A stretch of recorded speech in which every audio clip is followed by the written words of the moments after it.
تعریف. ہاللیلویا. کلام میں لکھا ہے مبارک وہ شخص ہے جو آزمائش کی برداشت کرتا ہے، کیونکہ جب مقبول ٹھہرا تو زندگی کا وہ تاج حاصل کرے گا جس کا خداوند نے اپنے محبت کرنے والوں سے وعدہ کیا ہے. خداوند کے پاک کلام کا پڑھا اور سنا جانا ہم سب کے لیے برکت کا وسیلہ ہے. بیٹھیے، تشریف رکھیے.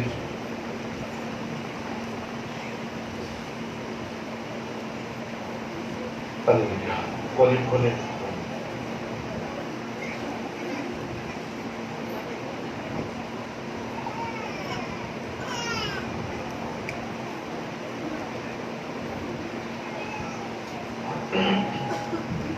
ہاللیلویا. اور بولیں کھولیں، اس کو اوپر کریں. ہم سب زندہ ہیں اور خدا کی حضوری میں ہیں، اس لیے ہاللیلویا. بلند آواز سے ہاللیلویا. ہم سب خدا کے کلام کو سننے کے لیے تیار ہیں. ہاللیلویا. آج مبارک حالی کے سلسلے کو بڑھاتے ہوئے ایک اور مضمون کی طرف چلتے ہیں. کسی کو یاد ہے کہ ہم نے اب تک کس کس مضمون پر مبارک حالی سیکھی ہے؟ کسی کو یاد ہے؟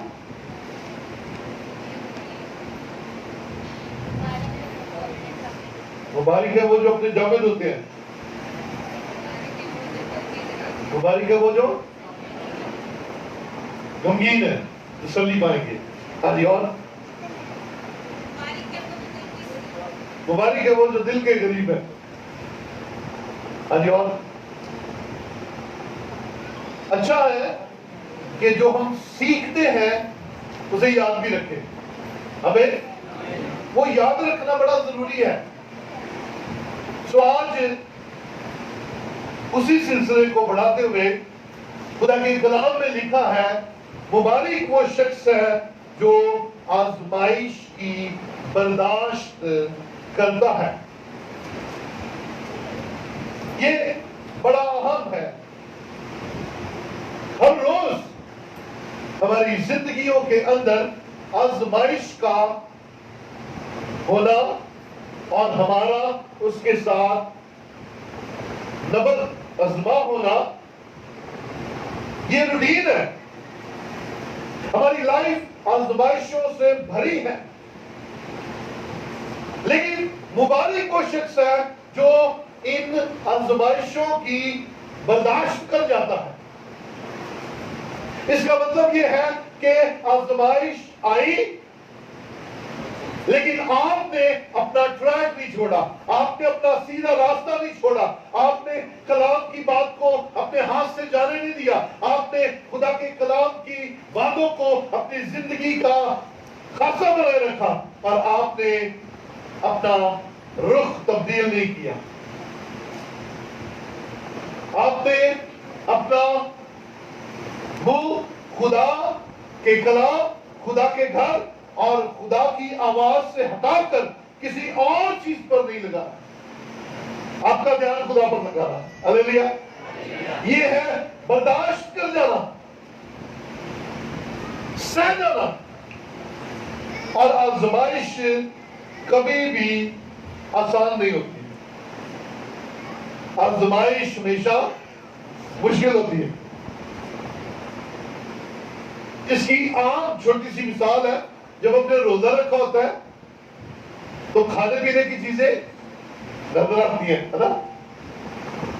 کئی دفعہ دل بھی کرتا ہے کہ ہم اسے کھانا ہے، لیکن کہتا نو آج میں نے روزہ رکھا ہے، آج میں نے یہ چیزیں نہیں کھانی. برداشت کر جاتا ہے اور اپنے وقت مقررہ پر وہ روزہ کھولتا ہے. ہاللیلویا.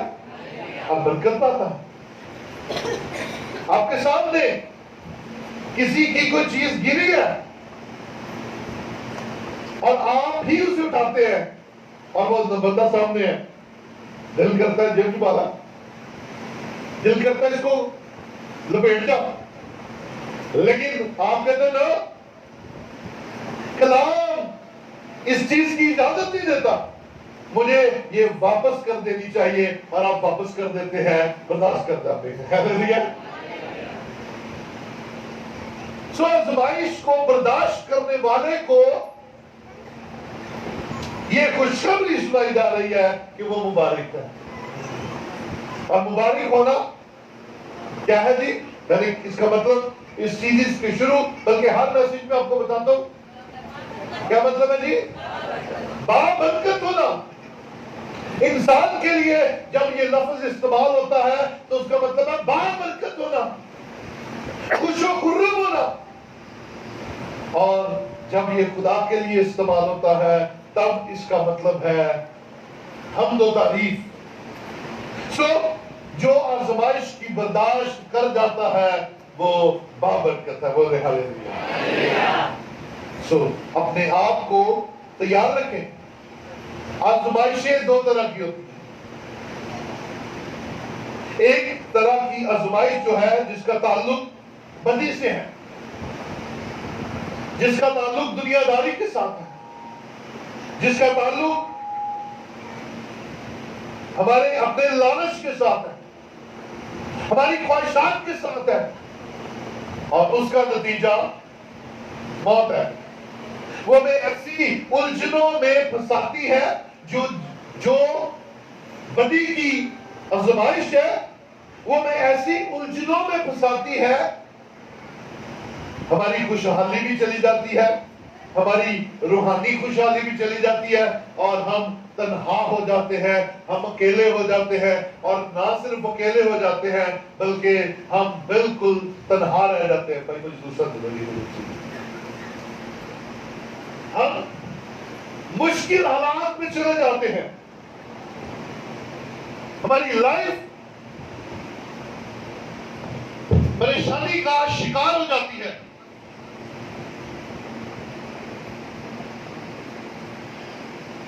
سو یاد رکھیے یہ جو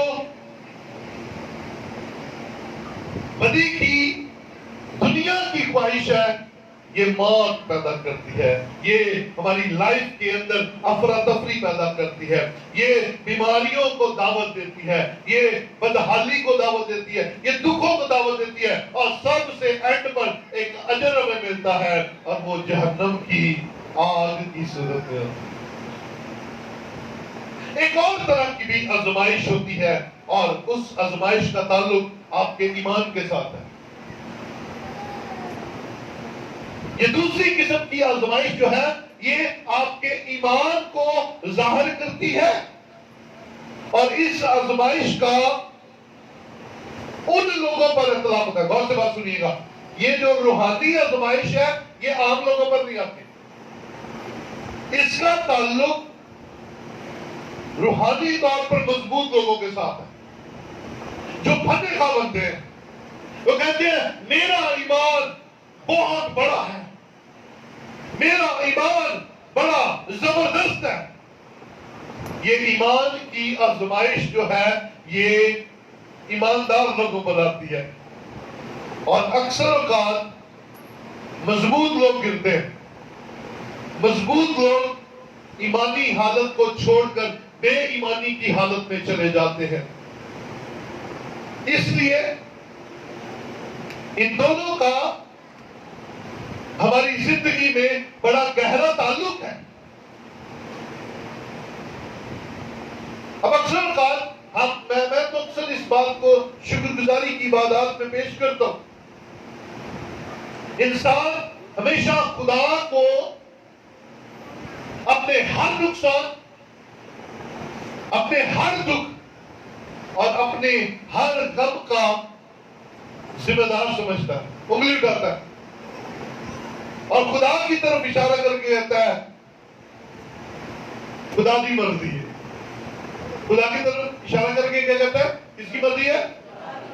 خدا کی مرضی ہے۔ یہ جو غم آیا ہے کس کی مرضی ہے؟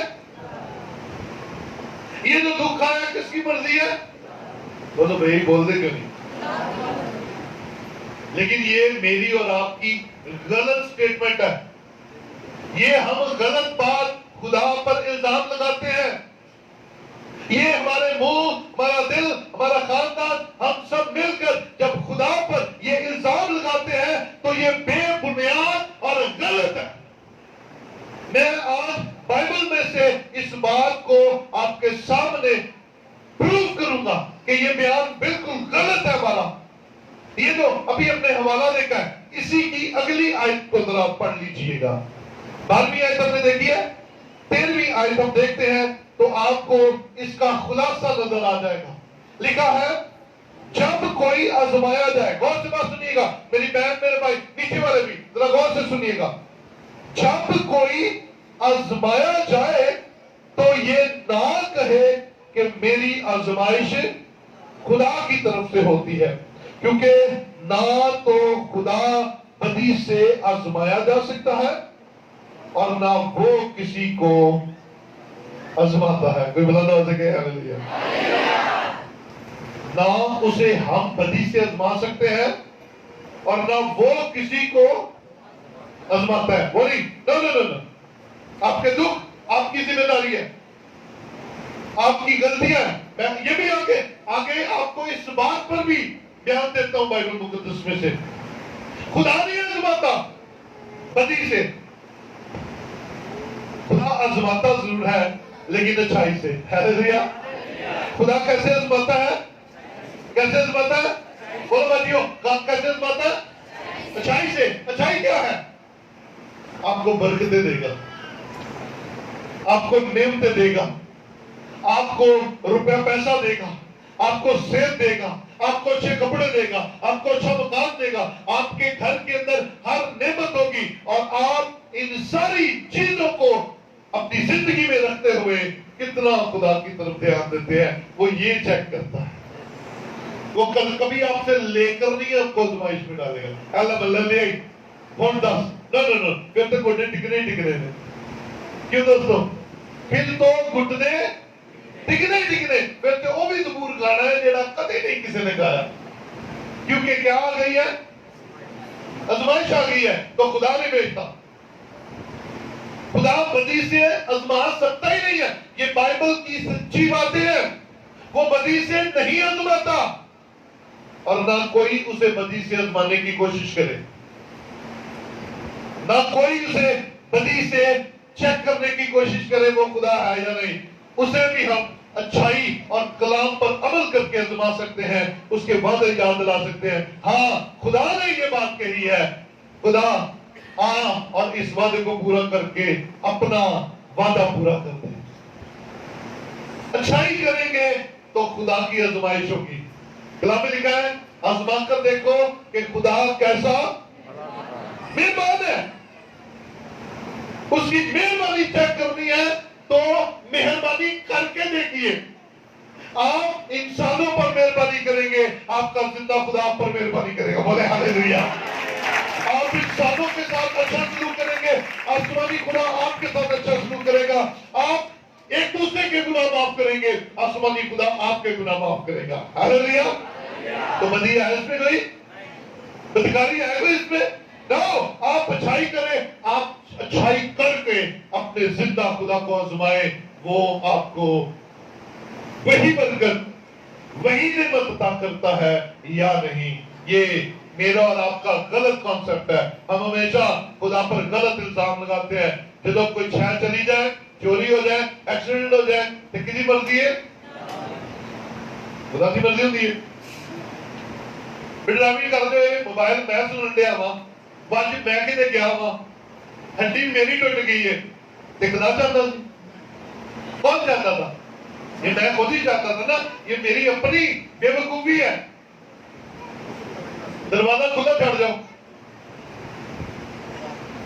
تالا نہ لاؤ تو چوری ہو جائے.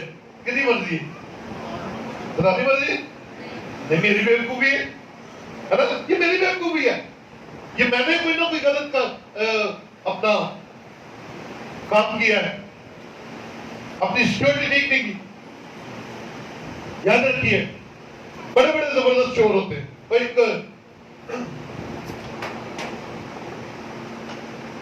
بعد کا واقعہ، ایک خاندان کی گاڑی باہر کھڑی ہوئی تھی، وہ چوری ہو گئی، سارا دن گاڑی غائب رہی، رات کو وہ گاڑی دوبارہ ان کی اسی جگہ پر کھڑی ہوئی، گاڑی مل گئی، اپنے آپ ہی آ گئی۔ انہوں نے اندر دیکھا، ایک چٹ لکھی ہوئی تھی، لکھا ہوا تھا ہمیں آپ کی گاڑی کی ضرورت تھی، ہم نے سارا دن آپ کی گاڑی استعمال کیا، ہم معذرت چاہتے ہیں، لیکن ہم اس کا ازالہ یہ بھگتنے کے لیے تیار ہیں کہ ہم آپ کے گھر کے 5 لوگ ہیں، 5 ٹکٹیں آپ کو دے کر جا رہے ہیں، فلاں سینما میں بڑی کمال فلم لگی ہے، آپ ہمیں معاف کر دیں اور ازالے کے طور پہ وہاں پہ جا کے پلیز مہربانی کر کے فلم دیکھا ہے۔ وہ کہانا نے جو دیکھا اڈے چکے چور کمال کر چٹے بڑھ گئے، وہ گئے، رات ہوئی، انہوں نے پڑھی ٹکٹاں پڑھیاں، گئے جا کے فلم دیکھی، فلم دار ایسی 2-2.5 گھنٹے دی، گھنٹہ جان سے لگ گیا، گھنٹہ آن سے لگ گیا، واپس آئے اور آ کر دیکھا تو ان کی آنکھیں کھلی رہ گئی، انہوں نے گھر پورا دا پورا صاف ہویا، سارا سامان ہی چور لے گئے۔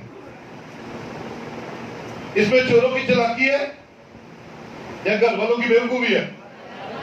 گھر والوں کی وہ بھی جڑا ہے چوروں کی بھی سچ بولنے دیا، اور جو تیری گاڑی لے گیا اور تیرا گھر نہ خالی کرے گا،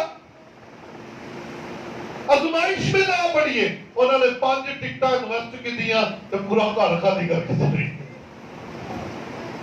ایسے ہی ابلیس کرتا ہے، چھوٹی سی کوئی ہمیں خوشی دے کر ہمیں بہت بڑا غم دے جاتا ہے، چھوٹی سی کوئی ہماری خواہش پوری کر کے ہمیں بہت بڑا نقصان دے جاتا ہے۔ بچیے، آزمائش سے بچیے، لالچ سے بچیے، جو جائز ہے اس پر ہمیشہ شکر گزاری کیجیے، اور جو کچھ آپ کی لائف میں ہوتا ہے اس کے لیے شکر گزاری ضرور کیجیے۔ الزام نہ لگائیے، خدا پر الزام نہ لگائیے، خدا پر الزام نہ لگائیے۔ آپ اور میں اپنے آپ کو خدا کے حضور نیکی کر کے آزمائیں، وہ آپ کے ساتھ کیسا سلوک کرتا ہے، آپ اس کے وعدوں پر عمل کر کے اسے آزمائیں، وہ کیسی برکتیں آپ کو دیتا ہے۔ ہلیلویا۔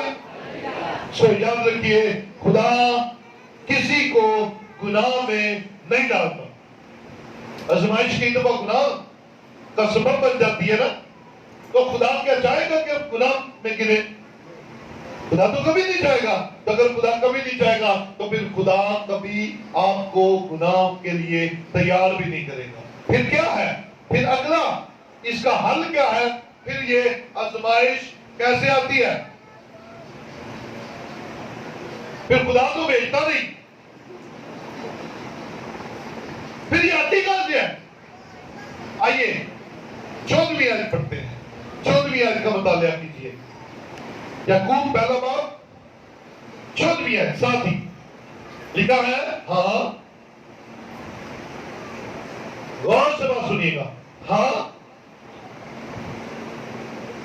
ہر شخص اپنی ہی خواہشوں میں کھنچ کر اور پھنس کر آزمایا جاتا ہے، پھر خواہش حاملہ ہو کر گناہ کو جنمتی ہے، اور گناہ جب بڑھ چکا تو موت پیدا کرتا ہے۔ کس نے بتایا؟ خواہش نے۔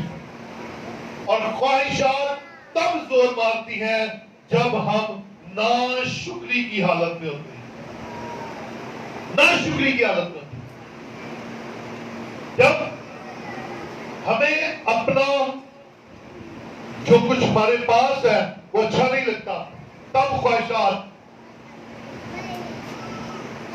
پیدا ہوتی ہے، غلط خواہشات۔ اور میں نے ہمیشہ اسی لیے سکھایا کہ اپنے سے نیچے دیکھیں، آپ نیچے دیکھیں گے آپ شکر گزار ہوں گے، آپ اوپر دیکھیں گے آپ کے اندر خواہشیں پیدا ہوں گی، آزمائش کا شکار ہو جائیں گے، اور آزمائش ہمیشہ ہمارا دھیان بٹاتی ہے، آزمائش ہمیشہ ہمارے گھٹنے لگاتی ہے، آزمائش ہمیشہ ہمیں تکلیف دیتی ہے، آزمائش ہمیشہ ہمیں پرابلم دیتی ہے. یاد رکھیے آزمائش کبھی آپ کو کمفرٹیبل نہیں کرے گی. آزمائش آپ کا دھیان آپ کے فوکس سے ہٹا دے گی، کیونکہ ابھی ہم نے 14ویں آیت دیکھی، کیا لکھا ہے؟ ہاں ہر شخص میں کون کون شامل ہے؟ کون کون ہے؟ نہیں آپ ہے نہیں ہے، کون کون ہے؟ ہر شخص ایوری باڈی ہر شخص اپنی، کسی دوسرے کی نہیں، اپنی خواہشوں میں گرتا ہے. یہ آپ کی خواہشات پر ہے. کاش آپ کو رزق اس کی خواہش ہو، ہلیلویا. کاش آپ کو معجزات کرنے کی خواہش ہو، کاش آپ کو دعا کرنے کی خواہش ہو، کاش آپ کا دل یہ کرے کہ میں اپنے خدا کے حضور صبح شام دوپہر وقت گزاروں. کاش ایسی خواہشیں آپ کے اندر جنم لیں، لیکن ایسی تو ہوتی نہیں. اگر آپ کے پاس ایسی خواہش ہوگی تو آپ گھٹنوں کے بل ہو کر اپنے خدا کے سامنے جھک جائیں گے، آپ بابرکت ہو جائیں گے. لیکن ایسا ہوتا نہیں ہے.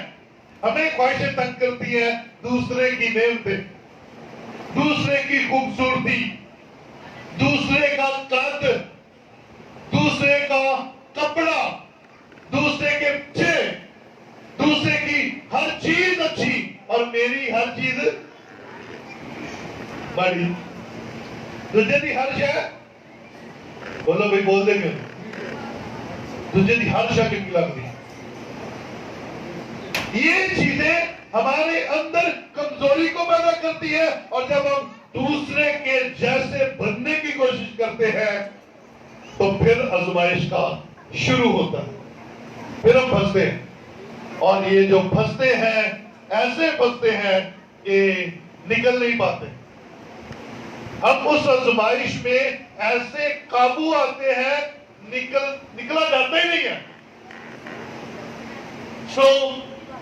سب سے پہلے جس چیز کو ٹھیک کرنے کی ضرورت ہے وہ ہے خواہش. سب سے پہلے جس بات کو ہمیں درست کرنا ہے اپنی زندگی میں، اپنی لائف میں، وہ ہے خواہش. اپنی خواہش کو درست کیجئے، اور اس خواہش کو پورا کرنے کے لیے جب آپ خدا کے حضور اٹھنے دیکھیں گے تو یقیناً آپ کا گھرانہ نئی نعمتیں، نئی برکتیں، نئی خوشیاں حاصل کرے گا. لیکن جب آپ ایسی آزمائشوں میں گر جائیں گے جو آپ کے ایمان کو خراب کر کے رکھ دیں، تو پھر یہ آزمائش کیا کرے گی؟ آزمائش حاملہ ہو کر گناہ آپ کے اندر پیدا کرتے ہیں. یہ بڑا پروسیس ہے. ہم سب خاندانوں میں اولاد والے ہیں. گناہ جب اندر آتا ہے تو اسے وقت لگتا ہے بڑا ہونے میں. جب ہم انسان اپنے گھروں میں اپنے بیٹوں کی شادیاں کرتے ہیں، خدا ان کی نسل کو بڑھاتا ہے تو پروسیس ہے، وقت لگتا ہے. جب بہویں بیٹیاں کنسیو کرتی ہیں تو پھر اس میں پروسیس میں وقت لگتا ہے. جب خدا ہمیں اولاد والا بناتا ہے لیکن بیج بو دیا جاتا ہے، اور وقت پر ہمیں بیٹا یا بیٹی کی شکل میں پھل مل جاتا ہے، بلیسنگ مل جاتی ہے. ٹھیک اسی طرح خواہش ہمارے اندر آتی ہے اور یہ خواہش بڑھتی ہے. اگر نیک خواہش ہوگی تو زندگی پیدا کرے گی، لیکن اگر بری خواہش ہوگی تو پھر وہ موت پیدا کرے گی. خواہش آئی, بری خواہش آئی, گناہ نے جنم لے لیا ہماری زندگی کے اندر. اب یہ گناہ بڑھنا شروع ہو جائے گا. چھوٹا بچہ کیا کرتا ہے؟ بڑھنا شروع. تو بچے کو کس چیز کی ضرورت ہوتی ہے؟ بچہ کیا کھاتا پیتا ہے؟ کیا؟ اچھی غذا. سب سے پہلے کیا کھاتا ہے؟ دودھ پیتا ہے. پھر وہ دودھ کے بعد ٹھوس غذا کھاتا ہے. ٹھوس غذا کے ساتھ پھر وہ گوشت کھاتا ہے. گوشت کے بعد وہ تگڑا ہو کر بڑا ہو جاتا ہے. آمین, ہاللیلویا. ٹھیک اسی طرح جب خواہش آئی تو پیدا کیا ہوا؟ گناہ.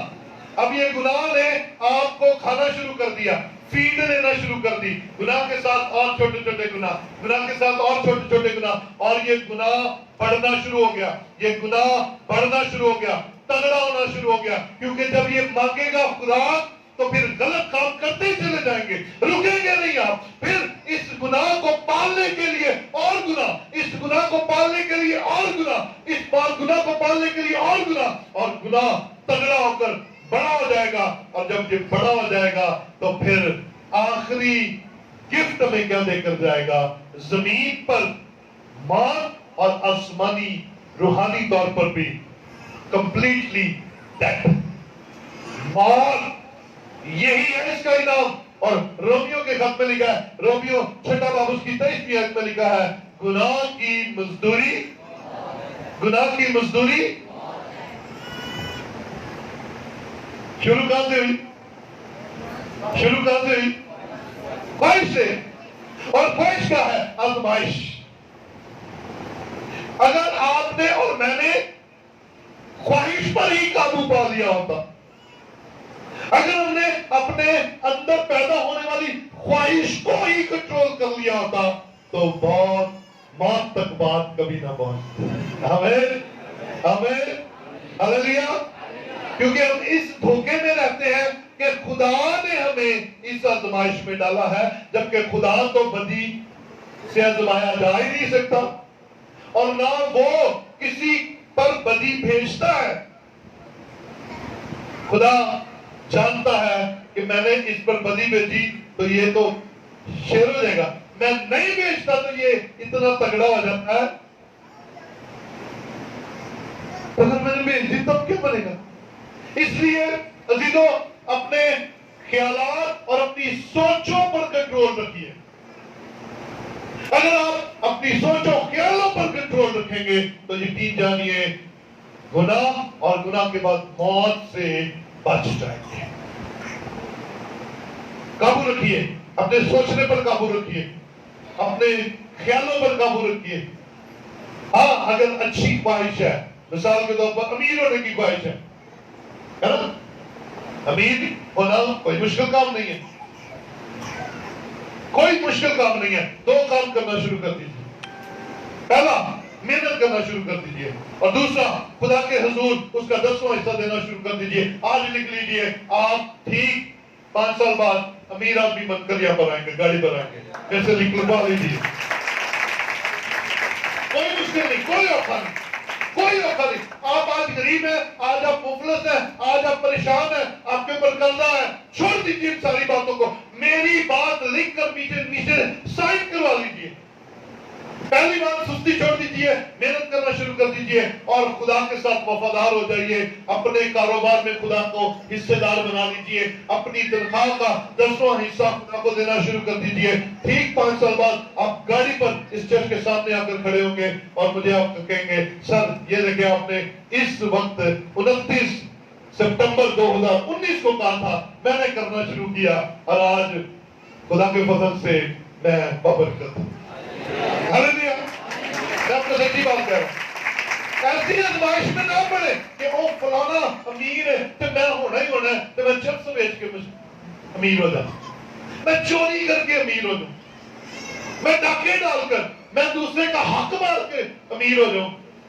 نہ تو کبھی کسی چور نو امیر ہوتے دیکھو گے, نہ کسی ڈاکو نو روندے ہی دیکھو گے, اور نہ کسی منشیات بیچنے والے کو سکون کی نیند سوتے دیکھیں گے, روندے ہی رہیں گے. کمان, یہ اپنی زندگی کے اندر ٹارگیٹ بنائیے. میں نے کچھ کر کے دکھانا ہے. خدا کی مدد آئے گی، کیونکہ جب آپ خدا کو دینا شروع کریں گے خدا آپ کی زندگی میں اپنے وعدے پورے کرنے شروع کر دے گا.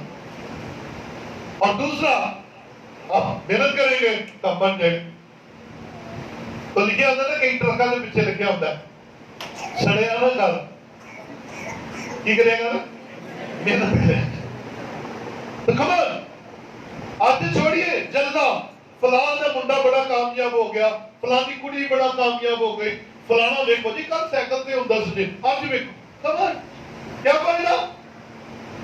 ایسے جلدے بننے سے کوئی فائدہ نہیں ہے. آئیے محنت کرنا شروع کریں، خدا کے ساتھ وفادار ہو. اور پھر میں نے پہلے ہفتے کہا وہ بدی سے کسی کو آزماتا نہیں اور نہ کوئی اسے بدی سے آزما سکتا ہے. آپ بھی کبھی بدی سے نہ اسے آزمائیں، اس کے کلام کے وعدوں کو زندگی میں رکھتے ہوئے اسے آزمائیں. اور یقیناً خدا آپ کو مبارک دیکھنا چاہتا ہے. اگر آپ نے آزمائش کی برداشت کر لی، اگر آپ آزمائش میں سے گزر گئے اور سرفراز ہو گئے، زندگی کا تاج آپ کا انتظار کر رہا ہے. کلام کا آج آپ کے لیے اعلان ہے. یوسف یعقوب کا بیٹا جب وہ پوتیفر کے گھر میں تھا تو پوتیفر کی بیوی نے اسے ورگلانے کی کوشش کی اور اس کے پاس بڑا اچھا موقع تھا. مالک کی بیوی اس پر فرشتہ تھی، مالک کا گھر بھی، مالک کی بیوی بھی، مالک کی دولت بھی. لیکن آزمائش تو آئی، لیکن وہ سرفراز ہوا. اور خدا نے اسے کیا انعام دیا؟ خدا نے اسے پوتیفر کے چھوٹے کاروبار کا نہیں، خدا نے مصر کا اسے مالک بنا دیا. خدا نے ملک کے مصر میں اسے سرفرازی دی. چھوٹی آزمائش میں گھس کر مر نہ جائے، بڑی برکت کا حق حاصل کرنے کے لیے آزمائش کی برداشت کیجیے.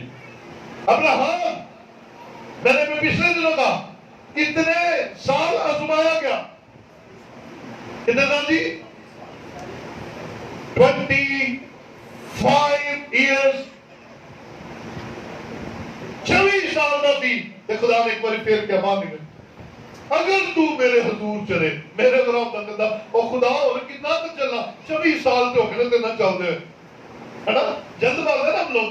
انہوں نے کہا نہیں کہا ابراہیم مان نکل اگر تو میرے حضور وفادار ہو کر چلے میرے کلام پر عمل کرے تو میں آسمان کے ستاروں اور ریت کے زروں سے زیادہ تیری اولاد کو کروں گا. اور وہ ان 24 سالوں کی آزمائش میں کامیاب ہوا اور 25ویں سال وعدہ کی اس تابعداری کو دیکھا، پاسداری کو دیکھا. 25ویں سال اسحاق جو وعدہ کا فرزند تھا اسے مل گیا اور خدا کا شکریہ ادا کیا. وفادار رہیے. ایوب کو دیکھیے، ایوب کی آزمائش ہم سب کی سوچ میں بھی نہیں. ایوب کی آزمائش ہم سوچ بھی نہیں سکتے. ایوب جیسی آزمائش ہم دعا کرتے ہیں کسی پر نہ آیا. یہ دوسری قسم کی آزمائش تھی، ایمان کی پرکھ کی. ابراہیم کی آزمائش جو تھی وہ بھی ایمان کی پرکھ تھی، اور ایوب کی جو آزمائش تھی وہ بھی ایمان کی پرکھ تھی. خدا نے نہیں بھیجی بلکہ آنے دی. بھیجی نہیں، یہ خدا کا منصوبہ نہیں تھا. خدا نے بھیجی نہیں بلکہ آنے دی، ہے نا. یاد ہے ایوب کے بارے میں کس کے ساتھ ملاقات تھی خدا کی؟ ابلیس کے ساتھ. کہا کدھر سے ہے؟ خدا نے کہا کدھر سے ہے؟ نے کہا ادھر ادھر گھومتا ہوا زمین پر سیر کر کے آیا. تو خدا نے کہا کیا تو نے میرے بندے ایوب کے بارے میں کچھ دیکھا؟ اس کا حال دیکھا؟ اس نے کہا واہ واہ واہ کمال، زبردست آدمی. لیکن ایویں جب تو نے سارا کچھ تو دیا اس کو، موجہ لگیاں نے، نوکر چاکر دولت، ایویں تو پھر وہ کیوں نہ تیری تعریف کرے؟ تو خدا نے یہ نہیں کہا لو میں اب اسے آزمانے لگاؤں، میں اس پر بھیجنے لگا آزمائش. میں نے کہتا چاہتے ہو آزمانا. یہ مطلب آزمائش بھیجنے